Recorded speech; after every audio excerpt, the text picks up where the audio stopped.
This week on the RV podcast. Many people thought I was crazy. Yeah. They had an impression of what living in an RV was like, living in a trailer or whatever you want to call it. And it's something that I've just embraced and makes me happy. Hello, everybody. I'm Mike Wendland. This is my lifelong traveling companion and my bride, Jennifer, who I am very thankful for. Happy Thanksgiving. Happy Thanksgiving to you and everybody out there. Hey, this week, you're about to hear one of those classic RV stories that you stumble across on the road. We're going to introduce you to a man who, after retiring, hit the road in his RV to chase a passion that had long been just a hobby with him, learning about and appreciating fine wines. And we can't wait to share his story with you. I think you'll find it interesting. But first, this is Thanksgiving week, and this episode is going to be a little shorter than usual. We know a lot of you are pressed for time as you get ready for family gatherings or enjoy some well-earned moments with loved ones. We even gave Wendy the week off. We did. If you know how much work it is, we're going to her house for Thanksgiving, and it's a lot of work. Buying potatoes, mashing potatoes, and getting that turkey and all the things you have to do, chopping. Yep. It's a little self-serving, but we're going to give her a little time off so she has plenty of time to make that turkey and all the fixins. And I got to remember that I have to make a Dutch apple pie and a pumpkin pie. So I remember Wednesday, carve out time. Don't forget or we won't have dessert. This is Jennifer's world-famous Dutch apple pie.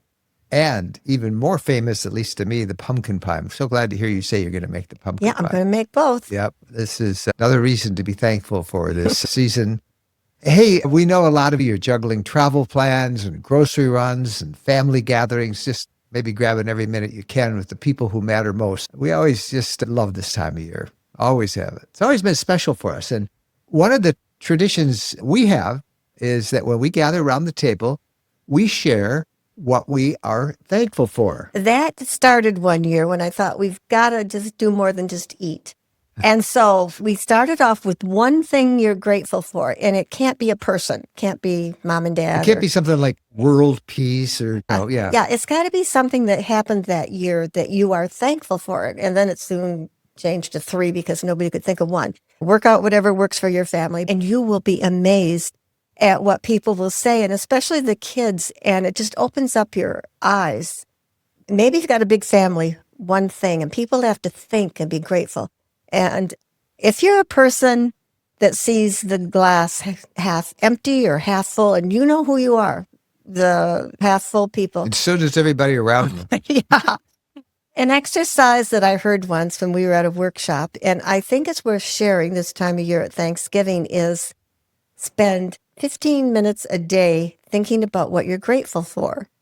And if you do that, it's something about retraining your brain. So Thanksgiving, start out with 5 minutes and just retrain your brain to be thankful, because we all have so much to be thankful for. And just share that around the table. It really has become one of our favorite family traditions. And we hope, as Jennifer said, you'll take a moment and do the same with your family or friends this week.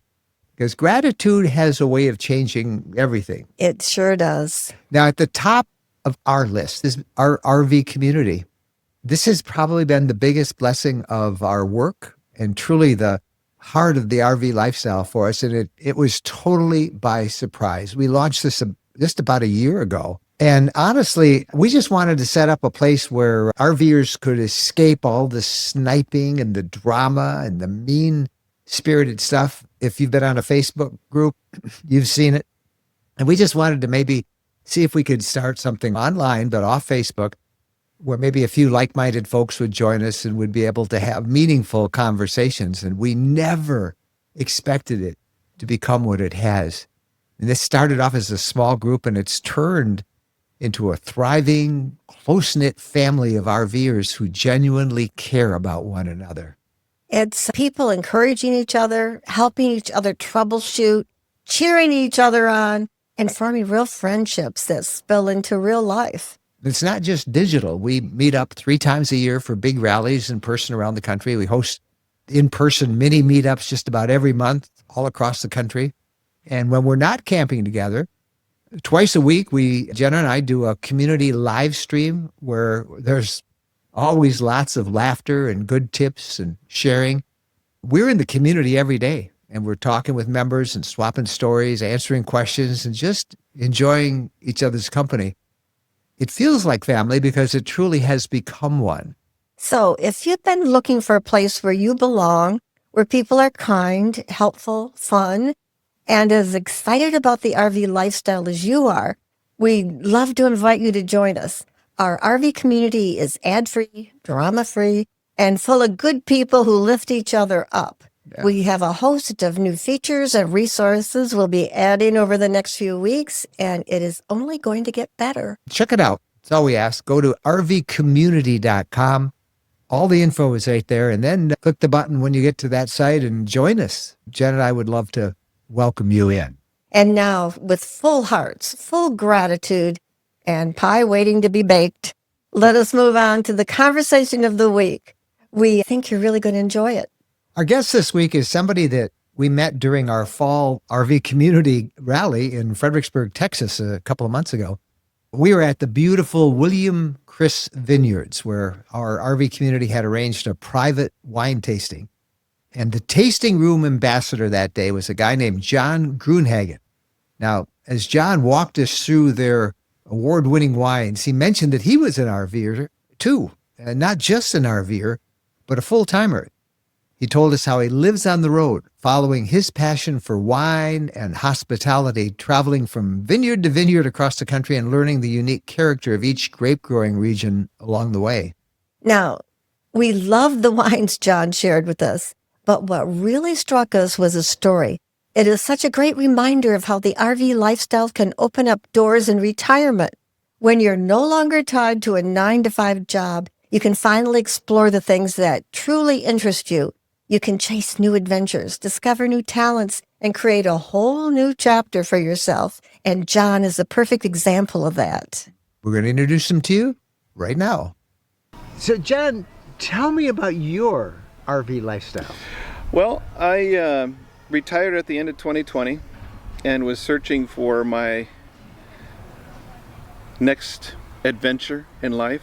Wasn't sure where I wanted to live, what I wanted to do, and so sold my my house and bought an RV and a truck and set out on my adventure to figure out the next chapter of my life. Now, and, hold on, I got a ton of questions that brings up. What did you do before? I'm a retired chief financial officer. Did it for 34 years. What kind of an Healthcare industry? services. Healthcare services. So that was a pretty high pressure job. Yes. Yep. A lot of stress, a lot of travel. Now, had you done RVing before? I had an Airstream, was it a Bambi? 19-foot Bambi? Yeah, I think, Bambi. that I just went up weekends. It wasn't anything long term, but it was just sort of a getaway. So I did have a Bambi RV for a little bit. So you retired. Pick up the story. And wasn't sure where I wanted to be, what I wanted to do.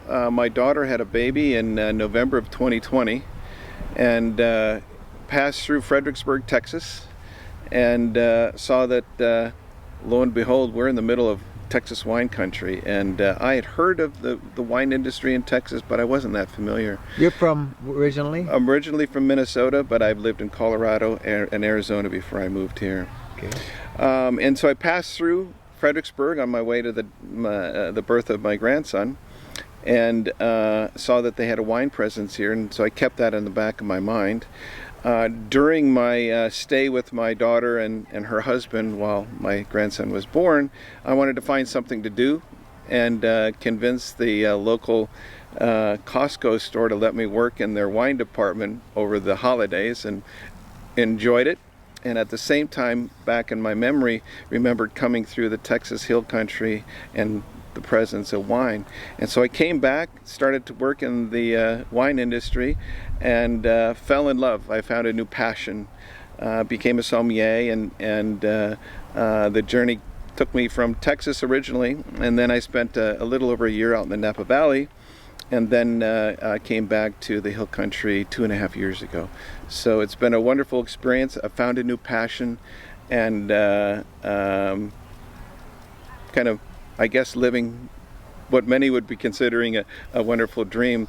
Incidentally, when I was in the Napa Valley, the winery I was working at was kind enough to let me stay on the estate. It was a 1,000-acre estate in the mountains above St. Helena, California, which was very much a dream. But yeah, so it's been a wonderful experience. Now, how is an RV fit into all of this? Mobility, first and foremost. Secondarily, you're not looking at a long-term commitment to the places that you're staying. And it just gives me freedom that I didn't have before.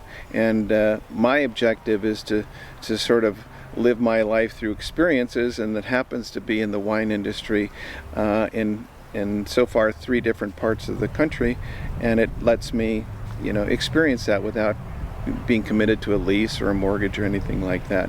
What have the challenges been? Challenges, hard to think. Weather would be one. I've got a 4-season Arctic fox. What do you call them? Bumper pull? A bumper pull? I did a bumper pull. Trailer, yeah. I did a bumper pull, if that's the right word, because I didn't want to have the space of my pickup taken up by the 5th wheel. And I didn't want to be, in my case, for my situation, married to my motor. And so that worked out great for me. It's 34 feet. I tricked it out a little bit. I've got 2 big screen TVs and a sound system that's probably better than my last house. So it's been a wonderful time. Now, tell me about yourself a little bit. Family, friends. Do you get lonesome for people or other places? Well, I do and I don't. In the wine industry, you're hosting tastings, and so you're in front of people a lot, many. And so in terms of being with people, it's been probably more so than I've ever had in my life. And as a result, you get to meet people from all walks of life, which has been sort of invigorating. And it's just been probably the best part of this experience, just the people you get to meet. I've got 2 children. One lives in Colorado. He and his wife are expecting their baby in November. I've got a daughter and her husband live in Conroe, Texas. They have two kids, 5 and 3.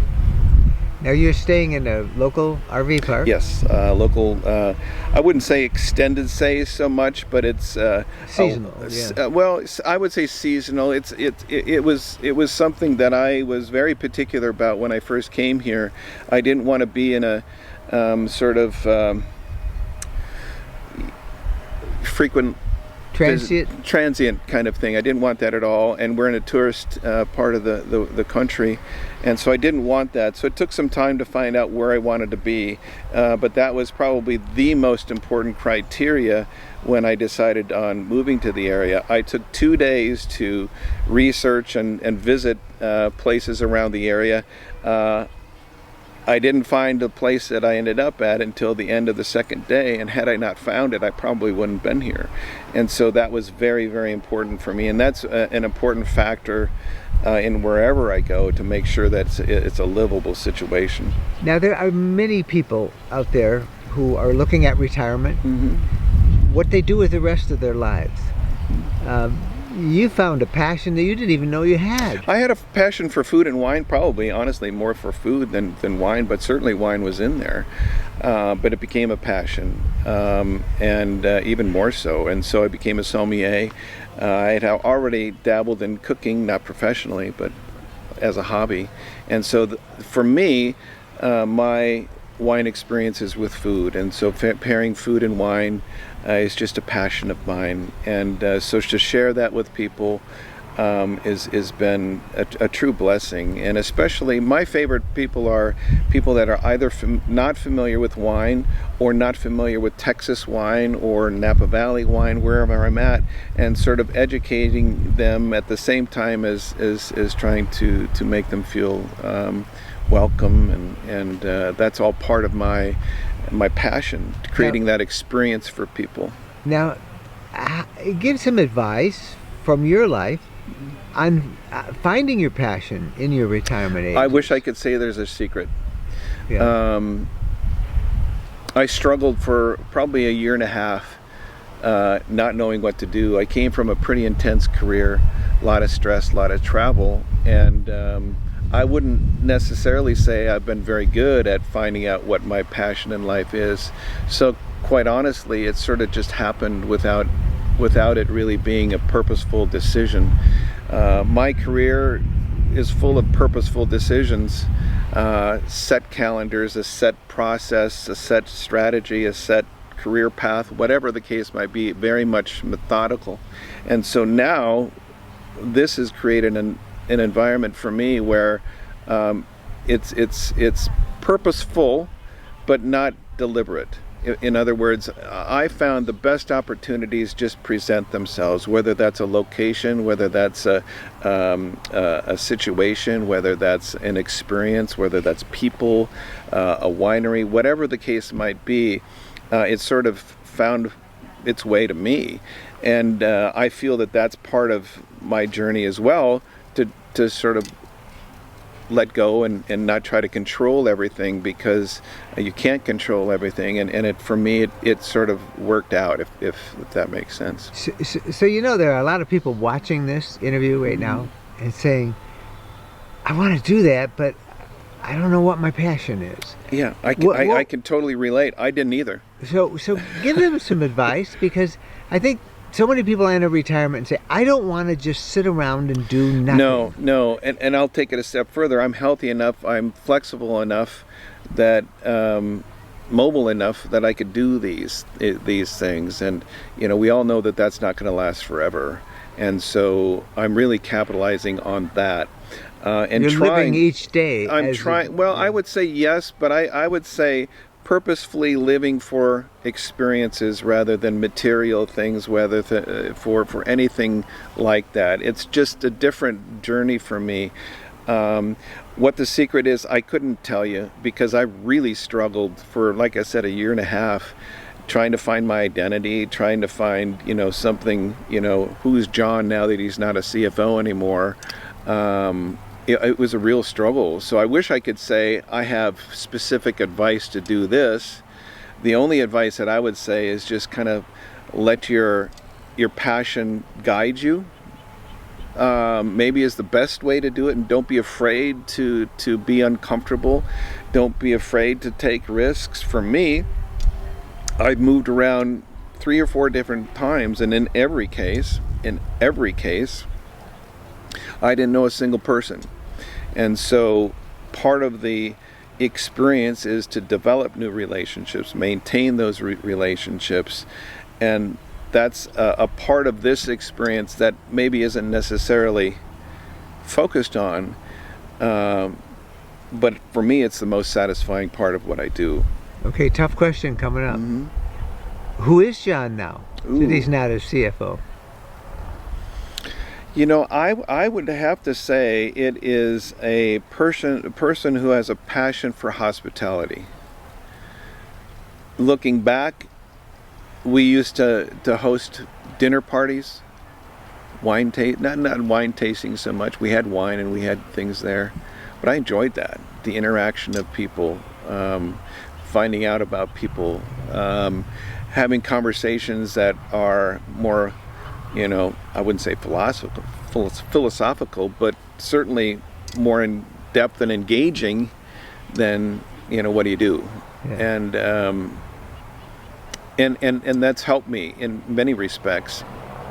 But doing that first and starting out to do that and being confident to do that is something, despite my background, that was very hard. And it's not an easy thing to do. It's not an easy thing to walk into a room and not know a single person and try to, become a presence in the room. It's not an easy thing to do. It's something you learn, but it's something that I really enjoy doing. And how has the RV made this happen? Well, being flexible enough to being mobile. Everything I own is basically in the RV in my truck. I've got things in storage, but the things that are meaningful to me are, well, I shouldn't say that, are useful to me on a daily basis. I have within, the reaches of my little home on wheels. Yeah. And I remember many people thought I was crazy. Yeah. You know, they had an impression of what living in an RV was like, living in a trailer or whatever you want to call it. And it's something that I've just embraced and makes me happy. I kind of have a little OCD, so having my own little space where I can sort of keep everything in order is something that brings me pleasure. But it's just self-contained, everything right there. Not a whole lot of, you can't really have a whole lot of things, and it sort of declutters my life. Last question. There are folks watching you today, right now. I want that, they say. I don't know if I want wine, but I want that passion, that fulfillment. Oh, yeah. So talk to them for a minute. It's possible, isn't it? It's possible, but just don't be afraid. You know, there's a plan somewhere for someone. Don't be content just sitting on a recliner watching television all day. There's other things out there. You might not know what they are, but don't be afraid. Be You'll a little find bold. them. You'll find them, whatever that is, and just don't be afraid. Don't be shy. I found that the more you press into not being shy, opens up doors that you don't even know you had. So I would say don't be shy.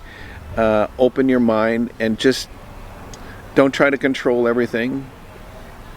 I think maybe that's an important thing too. There's no way you can control everything. Your experience, the environment, the people, don't try to control it. It's out of your control.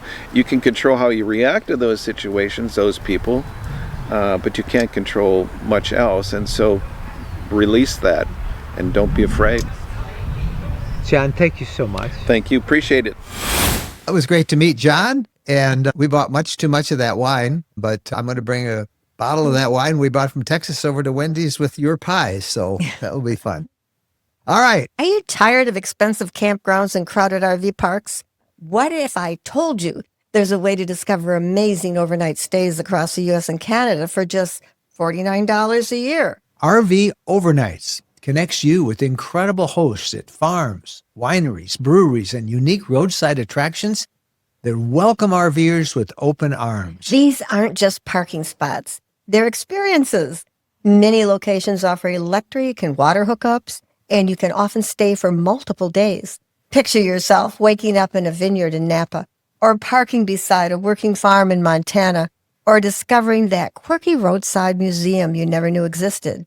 These are real small business owners who genuinely love meeting fellow travelers and sharing their slice of America. We've been using RV Overnights this summer and have just been delighted with the places we've stayed, like a bison ranch where we got up close and personal with some bison and had a beautiful bison pasture to camp in.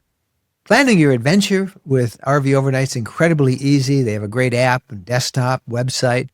You search for your route, book your stays, hit the road. And here is the best part. Our audience gets an exclusive 40% off their annual membership. That's not a Black Friday special. That is a everyday thing if you're a member of our community and listen to this podcast. All you have to do is use the promo code RVLDEAL when you sign up. Don't miss it. This is a great way to travel. Just go over to rvlifestyle.com/RV Overnights right now. Do that. And remember, use the promo code RVLDEAL and you'll save 40%. Again, rvlifestyle.com/RV Overnights. Now it's time for the RV News of the Week. You're heading out this week to celebrate Thanksgiving. We'll be on the roads tomorrow, and we will not be alone. With predictions this year, 24% of the entire American population traveling 50 or more miles from home to celebrate, and that is going to supposedly set a new travel record. From Tuesday through Monday, December 1st, an estimated 81.8 million Americans will travel. That's up from last year when a record was set. The majority of Americans will be traveling on the roads versus planes, trains, and I guess hitchhiking, etc. So be careful out there and plan accordingly. In the RV industry, big news from Grand Design. They have now introduced a new fifth wheel frame. It's called Omega. It's built by Lippert Components for them. And what it does is it adds reinforcements and support features to its fifth wheel chassis. This new frame is built with thicker steel, more fasteners, larger lag screws, and extra adhesives. They didn't say why in all their news releases, but Grand Design received much negative press in recent years because of its frames having excessive flex. There was even a class action lawsuit filed over the matter. And this new frame certainly seems to be in response to that. Ever wonder which U.S. state parks have the most snakes? I No, gotta tell no. you, I never have given that thought. We have the answer, though. We got the answer. World Atlas just released its list of the top 7 most snake-infested state parks in America. Are you ready? And some of the picks may surprise you. Number 1 is Alabama's popular Gulf State Park, home of everything from non-venomous water snakes to venomous cottonmouths. Number 2 on the list is Central Louisiana Chillicothe State Park, where you can find cottonmouths, banded water snakes, timber rattlers, copperheads, and rat snakes. And other state parks to make the list are located in Florida, Arizona, California, Georgia, and Texas. We see banded water snakes all the time when we take Bo to the dog park we go to in Fort Walton Beach, Florida. It always floods out. There's a little creek that runs into the Gulf there, and a bunch of banded water snakes. They are an ugly snake, the ones that we've seen. Are they venomous? No. Good. But they're ugly. Oh. Yeah. Some people probably like them, have them as pets. You Yeah. probably offended somebody. I don't know if they make a good pet. I don't think any snake makes a good pet. Oh, But there are anyway. people that- Hey, some good news out west, California.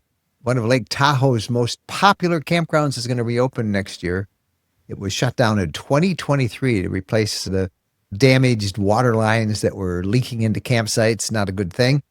It took them a while to repair it, but camping reservations for DL Bliss State Park opened up over the weekend in the park with lakeside campsites, and a stunning stretch of the Rubicon Trail will fully reopen May 21st, 2026. So you can get your reservations now. Get them early. You go at reservecalifornia.com. Remember a few weeks ago when we talked about the new electric component all RVs were supposed to have? The grounded monitor interrupter. It's called the GMI. A grounded monitor interrupter. It's a grounding monitor interrupter. All right. Which would prevent. I wouldn't want to have had a couple of adult beverages and try to say that. I can't, Yeah, hard that's enough why to say everybody it. says the GMI. Yeah, I can see why. Anyway, I'm in favor of GMI. it's supposed to prevent people from getting shocked by what they call hot skin. When you touch your RV and electric current flows across the skin of your RV when it's hooked up to bad campground fire. Enforcement of that rule has been pushed back, likely by about 1.5 years. The RV Industry Association voted to delay it because manufacturers simply don't have enough fully developed devices available yet to make the original January 2026 deadline realistic. So this new enforcement date's probably going to sync up with the 2028 model year, which starts June 1st of 2027. That may shift depending on when enough of those GMI devices are ready for production. All right, that is the news of the week. And before we dive back in, we have a quick reminder to you. If getting RV coverage has been sitting on your to-do list a little too long, now it's a really good time to check it off. Now, you've probably noticed repair costs keep creeping up everywhere, and RV fixes are no different. One big breakdown, like a blown engine or a hot water heater replacement, can complicate your travel plans really quick. And that is why we always tell people about wholesale warranties. They cover the cost of most of those major repair bills, letting you use any licensed repair shop in the US or Canada, even mobile mechanics, and their customer service team actually makes the claims process super straightforward, which is something we in the RV world just can't get enough of. Now, here's the part that you need to keep in mind. On January 1st, every RV is bumped up a model year in the eyes of the RV industry, and that can affect both your eligibility and the price you'll pay. So you can grab a free personalized quote now at wholesalewarranties.com/RV lifestyle. You'll find our link in the description below, but again, it's wholesalewarranties.com/RV lifestyle. Protect your rig, protect your budget, get those lower prices while you can. Okay, now it's time for the RV question of the week. And this one comes from Robin and Rick, and they posted this on our RV community.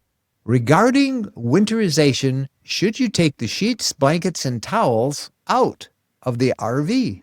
Those mice.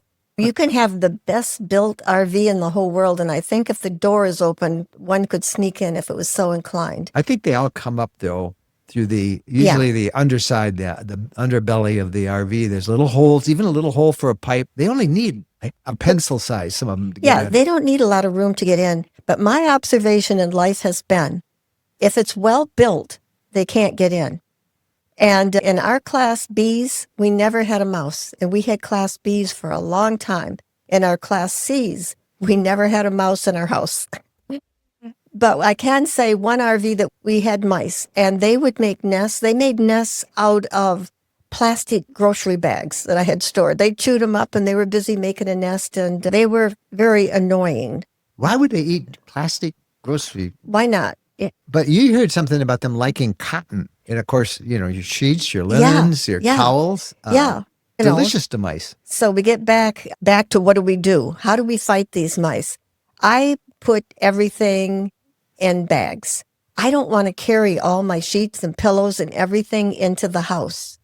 I don't have any place to store them. I guess I could put them in a pile downstairs or something. But it's a lot of work to carry everything in. They eat plastic bags. I know. So I guess use the really thick garbage. Yeah, but it is a little scary fighting these guys. I guess you need to go check on your rig every now and then. I even worry when we leave our sticks and bricks, what damage could be done if a couple mice get in the house. But we do like to take all that stuff out of the RV and wash them. Before we take off, if we're going to be idle for a long time. It's just like spring cleaning. To clean it, it is spring cleaning or fall cleaning. Once a year, you wipe out the cabinets, wash the dishes, and just give everything a good cleaning. So instead of a bag, I think what I would suggest is that we pick up a couple of thick plastic bins. You can get little bins from like Home Depot or Walmart or wherever, and put your stuff in the RV if you want to leave it in there, but put it in a plastic bin. So we don't need to get a safe? Well, they probably know how to pick a lock. That's John, true. One of our community members, had that same thing. He wrote on there that 2 years ago he had mice get in his rig and they destroyed, he said, a bamboo pillow and all of his clean dish towels. So he's going to try vacuum bags and keep them in his trailer versus hauling everything in and out. It is a real pain hauling everything in and hauling it out. And good luck to all of us as we do the battle with the mice. And I know people, they get in there and boy, do they party down. The mice? Oh, yeah. So if you get a chance before the snows come or whatever, always a good thing at the end of the season, and particularly when you're going to store your RV for a while, is go crawl underneath the belly or get somebody to do it for you. Yeah. And look for where pipes and things come through and make sure that a lot of people will put like steel wool in there so they can't get through, or expanding foam or whatever. Google it and it'll tell you what to put in, but fill up those holes. And if you have your RV serviced for your winterization, ask the dealer to check it out. To put that up on a hoist and look underneath for those holes. The dealer has all these young guys. They can crawl underneath it. Yeah. It gets harder to get up, doesn't it? The older you get, but you don't want to crawl underneath. I'm thinking one of our vehicles, we got ants inside it. And the ants, I took care of them rather quickly. But the mice. Shall we talk about ladybugs in the fall? They all came in one year for us, and we were vacuuming ladybugs up until the following summer. But yeah, I was glad we went someplace cold. But that's a topic for another day. Hey, you had a question or comment, you can reach us. Our personal email is mikeandjen@rvlifestyle.com. All right, that's the podcast this week. We hope you enjoyed it. We hope you have a wonderful Thanksgiving. Happy trails.